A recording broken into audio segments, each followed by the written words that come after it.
वीतराग विज्ञानता,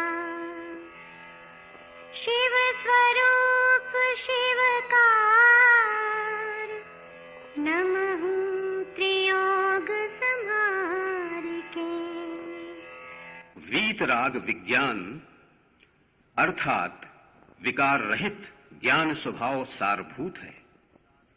वो मंगल स्वरूप है और मंगलकारी है। मैं उसे मन वचन काय इन तीनों योगों को वश में करके नमस्कार करता हूँ। 6 डाला परम मांगलिक ग्रंथ है। पंडित दौलत राम जी द्वारा यह लिखा गया है। 6 इसमें ढाल हैं। 5वीं ढाल का स्वाध्याय चल रहा है। कल 10वां नंबर का छंद जिसमें संबर भावना की बात चल रही थी। लोगों के प्रश्न आए कि आश्रव भावना के बाद बंद भावना की चर्चा यहाँ पर क्यों नहीं की गई। जब आश्रव भावना तो बंद भावना, क्योंकि आगे संबर और निजरा मोक्ष आदि भावनाएं हैं, तो यहाँ पर बंद की भावना की चर्चा क्यों नहीं हुई। वो इसलिए कि आश्रव के साथ ही बंद की चर्चा हमें समझ लेना चाहिए, क्योंकि जब आश्रव होगा, जब कोई चीज़ आएगी तो वो बंध को भी प्राप्त होगी। अर्थात आश्रव और बंध दोनों ही महा दुखदायी हैं, महा कष्टदायी हैं। इस बात को समझते हुए आश्रव में ही बंध भावना को हमें समाविष्ट कर लेना चाहिए, क्योंकि जिस प्रकार से आश्रव भाव रूप से और द्रव्य रूप से होता है, ऐसे ही बंध भी भाव और द्रव्य से समझ लेना चाहिए। जब हम शुभाशुभ परिणाम करते हैं और उसमें हमारी जो परिणामों में थोड़ी सी अभिमुखता हो जाती है, स्थिरता हो जाती है, तो उसी से ही बंध को प्राप्त हो जाते हैं। तो ऐसे भाव जो होना, मतलब कि आश्रव के जो भाव थे उसी भावों में और वृद्धि होना, वो भाव बंद हो जाता है और उसके निमित्त से स्वतः ही द्रव्य कर्मों का बंद हो जाया करता है। यहाँ पर संवर भावना, संवर भावना मतलब संवर का अर्थ होता है रोकना। क्या करना? रोकना। किसको रोकना? कर्मों के आने के द्वार को रोकना। और वह कब रुकेगा? जब व्यक्ति जो है अपनी कषाय की प्रवृत्ति न करे और योग की प्रवृत्ति न करे। इन दोनों की प्रवृत्तियों का रुकने से ही कर्मों का आना रुकता है।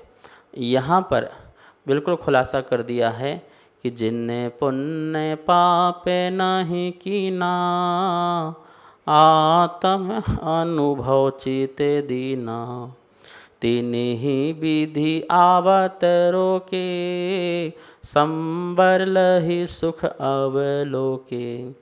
जिन कारणों से पुण्य और पाप दोनों नहीं किया जाता है, मेरे भावों में न पुण्य रूप भाव हो न पाप रूप भाव हो, दोनों भावों को जब रोक दिया जाता है तो ये भाव संबर कहलाता है।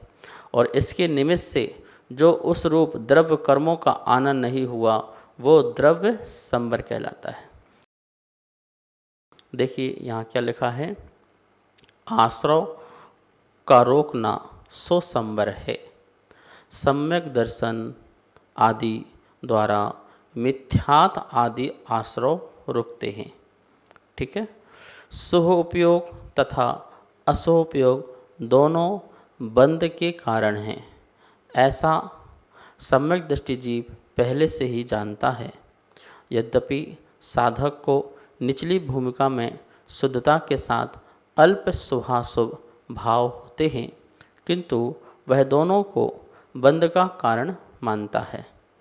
इसलिए सम्यक दृष्टि जीव स्वद्रव्य के अवलंबन द्वारा जितने अंश में शुद्धता करता है, उतने अंश में उसे संबर होता है और वह क्रमशः शुद्धता में वृद्धि करके पूर्ण शुद्धता अर्थात संबर प्राप्त करता है। यह संबर भावना है। सम्यक दृष्टि भी पुण्य आदि के कार्य करता है, लेकिन पुण्य आदि के कार्य करते हुए भी यह जानता है कि यह आश्रव है और यह आश्रव मेरे लिए बंध का कारण है। इसलिए ऐसे भावों को जानने वाला वह सम्यक दृष्टि शुद्धता पर दृष्टि देता है। यद्यपि वह चतुर्थ गुण स्थानवर्ती है, लेकिन शुद्धता पर अपनी दृष्टि देता है, लेकिन उसका संबर हो जाता है, ऐसा नहीं ध्यान रखना।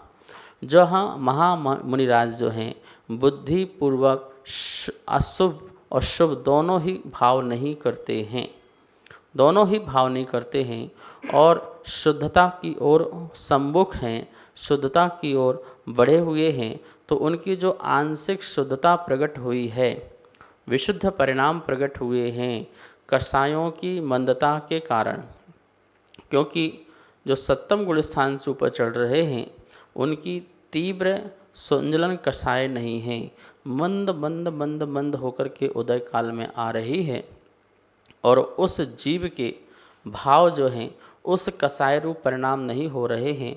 क्यों? क्योंकि वो बुद्धिपूर्वक वहाँ पर उपयोग नहीं लगा रहे हैं, अबुद्धिपूर्वक वह अपने शुद्ध चेतन स्वरूप में जो हैं अपने भाव को टिकाए हुए हैं। तो ऐसे शुद्ध ज्ञान के अवलंबन आदि के माध्यम से वहाँ जो जीव है क्या करता है, पुण्य पाप के आश्रय को रोकता है। पूर्णतः तो नहीं रोकते हैं, पूर्णतः पुण्य के आश्रय भी बिल्कुल नहीं रोकते हैं। जब बिल्कुल कषाय का अभाव हो जाता है वहाँ इस स्थिति में जो है पूर्ण संवर हुआ करता है। तो संवर जाकर के पूरा होगा समस्त कषायों के अभाव में, लेकिन जब तक कषाय है वहाँ भी संवर की स्थिति बनती है। लेकिन मुझे इस छंद के माध्यम से बिल्कुल स्पष्ट लगता है कि जहाँ पर समस्त कषाय का अभाव होगा वहीं पर पूर्ण संयम की बात कही गई है, संवर की बात की गई है। लेकिन उसकी निचली दशा में जो भी संवर होता है वो इस प्रकार से लगाएंगे कि पाप संबंधी जो अशाता संबंधी उनका आश्रय नहीं हो रहा है, लेकिन शाता संबंधी जो है उनका आश्रय होता ही होता है। व्रत, समिति, गुप्ति, अनुप्रेक्षा, परिसह, जय, ये 5 जो चीज़ें हैं बताई गई हैं कि इन कारणों से जो है जीव को संवर होता है। तो व्रत के भाव तो पंचम गुण स्थान में भी होते हैं, छठम गुण स्थान में होते हैं। अब भले वहाँ एक देश हो और सकल देश हो, लेकिन व्रत के भाव समिति का पालन जो है वो व्यवहार जो समिति है वो पालन की जाती है।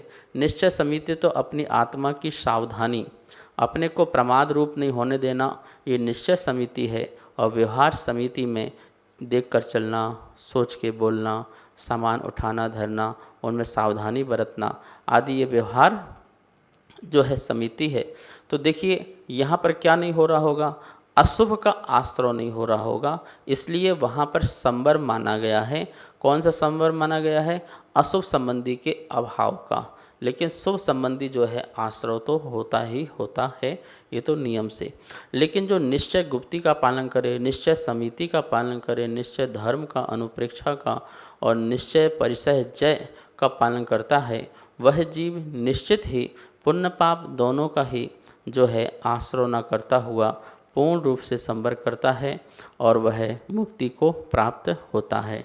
इस प्रकार से यहाँ पर संवर भावना को अपन ने समझा कि आंशिक जो है संवर भावना से शुद्धता प्रकट होती है, ठीक है ना। आश्रय और बंध ये दोनों भावनाओं का चिंतन करना कि ये दोनों जो हैं संसार के कारण हैं और संसार का इनसे अभाव नहीं हो सकता है, बिल्कुल हैं। लेकिन संवर और निर्जरा जो है वो कथनचित उपादेय है, क्योंकि संवर और निर्जरा के माध्यम से ही जीव जो है अपने कर्मों को आत्मा से अलग कर सकता है और अपने स्वरूप में स्थिर हो सकता है। 11वां नंबर का छंद है जिसमें पंडित जी निर्जरा भावना का चिंतन कैसे करना है उसके बारे में बता रहे हैं। देखिए इस प्रकार की जो भावनाएं हैं, ये सतत भावनाएं तो कोई भी भा सकता है। जैसे उत्कृष्ट समाधि कौन करता है? मुनिराज करते हैं। लेकिन उत्कृष्ट समाधि की भावना तो कोई भी भा सकता है। जो सम्यक दृष्टि है, जो मात्र श्रद्धान रखता है, ऐसा सम्यक दृष्टि भी समाधि मरण की भावनाओं को भा सकता है कि हे प्रभु मेरा रत्नात्रय से युक्त समाधि मरण हो, मैं भी जो है सभी आरंभ परिग्रहों से रहित होकर के समाधि मरण करूं। ऐसी मंगल भावनाएं तो भा सकता है, लेकिन उत्कृष्ट समाधि मरण कौन करेगा? पंडित मरण कौन करेगा? तो वह महामुनिराज ही करेंगे। पंडित मरण कौन करेंगे? तो सोचिए वो हमारे जो केवली भगवान हैं उनका मरण होता है। तो ऐसी उत्कृष्ट समाधि जो है वो निर्ग्रंथ गुरुओं की हुआ करती है। तो भावना, तो ऐसी हम यहाँ पर भावना कोई भी भास सकता है, निर्जरा भावना भास सकता है, आश्रव भावना, संबर भावना, ठीक है। आइए निर्जरा भावना को यहाँ पर देखते हैं पंडित जी इसमें क्या बता रहे हैं। उमागर की आवाज़ में इस सूत्र को, इस छंद को सुनते हैं। निज काल पाए विधि झरना, तासो निज काज न सरना। तप कर जो कर्म खपावे, सो ही शिव सुख दर्शावे। बहुत सुंदर, ये सखी छंद कहलाते हैं। सखी छंद, जैसे सखी आपकी सहेली आपको मिलते ही आप में प्रसन्नता आ जाती है, मोदकता आ जाती है, ऐसे ही सखी छंद को पढ़ कर के, सखी छंद की लय में पढ़ कर के हमें भी अपनी आंतरिक प्रसन्नता प्रकट होती है, विशुद्धि प्रकट होती है। तो निर्जरा भावना, निज काल पाए विधि झरना, तासो निज काजे न सरना। तप करि जो कर्मे खिपावै, सोई शिव सुख दर्शावै। निर्जरा का मतलब होता है जो कर्म हमारे आत्मा से स्पर्शित हैं, बंधे हुए हैं, उन कर्मों को, मतलब जो सत्ता में जो कर्म हैं, उन कर्मों को भी अपनी आत्मा से निकालना, अर्थात बंध का अभाव करना, सो निर्जरा कहलाती हैं। और ऐसे भाव होना और भाव के साथ साथ द्रव्य कर्म का अभाव होना, ऐसे उत्कृष्ट भाव होना, तप के भाव होना, तपस्या के भाव होना, त्याग के भाव होना, तपसा निर्जरा चा, तप से निर्जरा होती है, ठीक है ना। ये ब्रज समिति गुप्ती आदि इससे भी निर्जरा मानी है, पर बोले तपसा निर्जरा चा, तप से भी क्या होती है, निर्जरा होती है। तो ये तो बात निश्चित ही है कि तप से निर्जरा होती ही होती है। तो ये तप के जो भाव हैं, तप के भाव कौन से हैं, इच्छा निरोधा तपहा, इच्छाओं का निरोध करना, इसका नाम तप कहलाता है। जहाँ हमारी इच्छाओं का निरोध हो जाता है, कहीं किसी प्रकार की इच्छा नहीं, सुनो मोक्ष की भी जहाँ इच्छा नहीं रहती है, जहाँ मोक्ष की इच्छा नहीं रहती है, मैं सिद्ध बन जाऊँ ऐसी भी इच्छा नहीं रहती है, जहाँ मेरे सारे कर्म नष्ट हो जाएं ऐसी भी इच्छा नहीं रहती है। व्यवहार में तो हम कहते हैं दुख खो कम खो बोहिलाओ सुई गौणम समाहि मरणम जीवन सपत्ति हो मज्जम। ये हमारे विचार जो हैं व्यवहार में आते हैं, निश्चय में नहीं। निश्चय में तो ये विचार भी नहीं आता है कि मुझे अभी मोक्ष मिल जाए, इसी वक्त मिल जाए, मेरी आत्मा शुद्ध हो जाए, नहीं नहीं, ये भी क्या है, एक इच्छा है। तो समस्त इच्छाओं का अभाव होने पर जो है निर्जरा होती है, वो जो है उत्कृष्ट निर्जरा है। लेकिन निचली अवस्था में समस्त इच्छाओं का अभाव नहीं कर सकते हैं, लेकिन सांसारिक इच्छाओं का तो अभाव किया ही जा सकता है। तो जो सांसारिक सुख साधन की जो इच्छाएं हैं, उनका जब हम अभाव करते हैं, तब भी वहाँ हमारे कर्मों की निर्जरा होती है। जय धवल आदि ग्रंथों में लिखा है कि शुभ और शुद्ध दोनों ही भावों से कर्मों की निर्जरा हुआ करती है, शुभ भाव से भी और शुद्ध भाव से भी।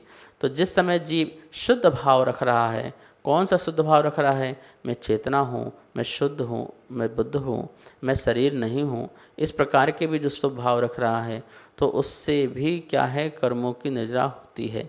और भी भक्ति आदि जो प्रसंग हैं, ये शुभ भाव हैं, इससे भी निर्जरा होती है। लेकिन कैसी निर्जरा होती है उसको आप अलग अलग समझ लेना, ठीक है ना।